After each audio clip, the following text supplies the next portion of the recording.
బయటి దేశాల నుంచి బుద్ధిస్టులను రప్పించడంతో పాటుగా బుద్ధిజం బోధనలు అనుసరించాలంటే ఎక్కువ మందిని రాష్ట్రం ఉన్నటువంటి వాళ్ళని రప్పించాలనుకుంటున్నది.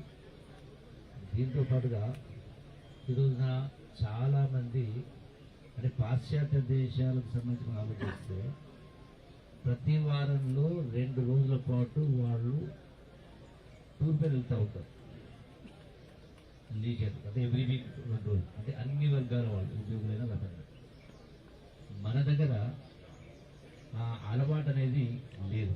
ప్రతినిత్యం కూడా ఒడ్డు నుంచి రాత్రి దాకా తిరుగుతూ ఉంటాం, పనిచేస్తూ ఉంటాం తప్ప ఒక విరామం అనేది ఉండదు.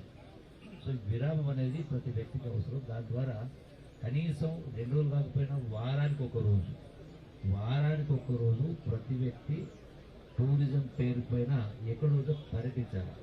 అంటే అది దేవాలయాలు కావచ్చు, బౌద్ధ స్తూపాలు కావచ్చు, అట్లాగే జలవనరులు ఉన్నాయి, నీటి వనరులు ఉన్నాయి, అటవీ ఉన్నాయి, రకరకాలు ఉన్నాయి. సో దాంతో ఆలోచన విధంగా కొంత మార్పు వస్తుంది. సో అందుకని మేము ప్రతి వారం కూడా ప్రతి నెలలో మేము ఒక జిల్లాకు సంబంధించి జిల్లాలో ఉన్నటువంటి వాళ్ళందరూ మంత్రులతో సహా శాసనసభ్యులు మన నుంచే మొదలు కావాలని ప్రతి నెలలో కూడా ప్రతి మంత్రి, ప్రతి శాసనసభ్యుడు, ప్రతి ప్రజాబంధువులు కూడా ఒకరోజు గడపాలి. మనమే మార్గదర్శకం కావాలా, మనం చూసి మిగతా వాళ్ళు నేర్చుకుంటుంటారు. సో అందులో భాగంగానే ఈ రోజున మన పాలమూరు జిల్లా అయితే ఈరోజు ఖమ్మం జిల్లా ప్రతి జిల్లా కూడా ప్రతి నెల కూడా వెళ్ళి కార్యక్రమం చేస్తూ దీంతో పాటుగా ఇటువంటి చాలా ఉన్నాయి. మనకు పురాతన కట్టడాలు చాలా ఉన్నాయి, ఏవి కూడా చాలా మంది తెలియదు. హైదరాబాద్లో ఉన్నటువంటి వాళ్ళు కూడా హైదరాబాద్లో వాటిని చూడలేదు ఇప్పటిదాకా. అంటే ఇప్పటిదాకా వాస్తవం చూస్తే మంత్రి ఇద్దరు గోల్కొండ చూసినారు, అప్పుడైతే గోల్కొండ చూడలేదు, హైదరాబాద్ అవుతుంది. సో కాబట్టి దీన్ని అంటే ఆ టూరిజంను పెద్ద ఎత్తున డెవలప్ చేసి ప్రతి ఒక్కరు పాటు ఇలా అన్ని వర్గాల ప్రజలు, రైతులు, ఇప్పుడు ఆర్టీసీ బస్సులు ఫ్రీగా మహిళలకు ఫ్రీ ఉంది. సో దాంతో ఏంటంటే మహిళల్ని అట్లాగే రైతు సంఘాలని, యువజన సంఘాలని, 54 ఫీట్లు, ఒకవేళ ఇది నిర్మిస్తే 150 ఫీట్ల హైట్ వరకు వెళ్ళిపోతుంది పూర్తి స్థాయిలో నిర్మిస్తే. ఈ స్థలం మొత్తం విశాలం ఒక 8 ఎకరాలు ఉంది. ఇందులో ఇంకా బౌద్ధ ఆరామాలు కూడా ఉన్నాయి, అవి ఎక్స్ప్లోర్ చేయలేదు. చేస్తే అవి ఆరామాలు వస్తాయి, తర్వాత వాటిని రిస్టోరేషన్ కూడా చేయాల్సి ఉంటుంది. తర్వాత దీని రిస్టోరేషన్ మేము ఫస్ట్ 1940లో అంటే అప్పుడు నిజాం గవర్నమెంట్ ప్రభుత్వంలో ఈ సైటు ఫస్ట్ ఎక్స్ప్లోర్ అయ్యింది. తర్వాత 1976లో ఎక్స్ప్రెషన్ ఒకసారి జరిగింది. తర్వాత 85-86లో మళ్ళీ ఇంకోసారి ఎక్స్ప్రెషన్ జరిగిన తర్వాత ఈ స్ట్రక్చర్స్ ఎక్స్పోజ్ అయింది. దాని తర్వాత ఇవన్నీ కూడా రిస్టోరేషన్ జరిగింది. 2006లో అప్పుడు 75 లక్షలు పెట్టి దీన్ని రిస్టోర్ చేశాం. అప్పుడున్న రేణుకా చౌదరి మేడం గారు కూడా 50 లక్షల కాంట్రిబ్యూషన్ ఇచ్చారు. అప్పుడు దాంతో ఈ కాంపౌండ్ వాళ్ళని కూడా నిర్మించడం జరిగింది. ప్రస్తుతం ఇది మన తెలంగాణలో అతిపెద్ద స్తూపం, బౌద్ధ స్థలం కూడా.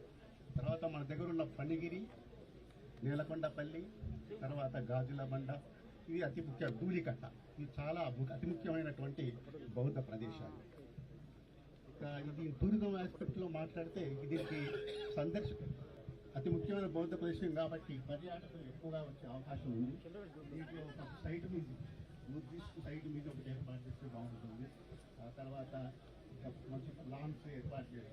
ఆ ఉన్న స్ట్రక్చర్స్ కూడా మళ్ళీ ఎక్స్పోర్ట్ చేసి మళ్ళీ వాటిని డిస్టోర్ చేస్తే ఒక మంచి ప్రదేశంగా ఏర్పడుతుంది. తర్వాత ఎగ్జిబిషన్, స్టాఫ్ అండ్ ప్రాబ్లం చాలా ఉంది, స్టాఫ్ ప్రాబ్లం బాగుంది. తర్వాత బడ్జెట్ అలొకేషన్ కూడా తక్కువ ఉంది. ఒకవేళ మంచి చేస్తే చేయడానికి చాలా అవకాశం ఉంది. టూరిజం పొటెన్షియాలిటీ చాలా ఉంది నేలకొండపల్లిలో, అతి ముఖ్యమైన బౌద్ధ ప్రదేశం కాబట్టి.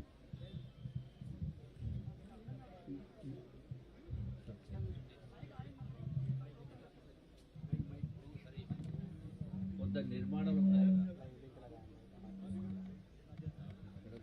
కొన్ని స్ట్రక్చర్స్ ఇక్కడ ఏర్పాటు చేసింది కదా.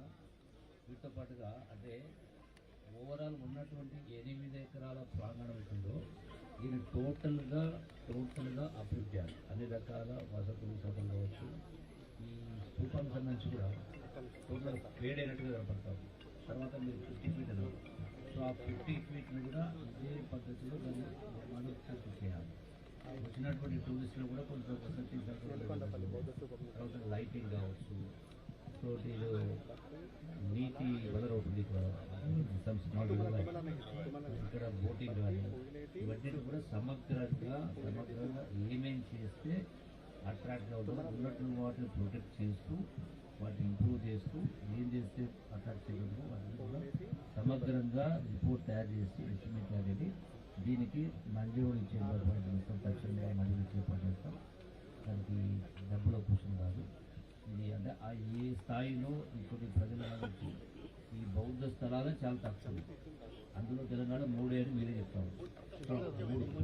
ఆ ప్రాముఖ్యత ఇది ఒకటి కాబట్టి దీన్ని ఆ ప్రపంచంలో ఆ స్థాయిలో అభివృద్ధి చేయాలి కాబట్టి దాని మొత్తాన్ని కూడా సమగ్రంగా ప్రణాళిక చేయండి. దానికి ఇమీడియట్గా తక్షణం మీరు రిపోర్ట్ రాదని దానికి మంజూరు ఇచ్చి ఏర్పాటు చేయడం, వాస్ పుడిగా చేయాలి.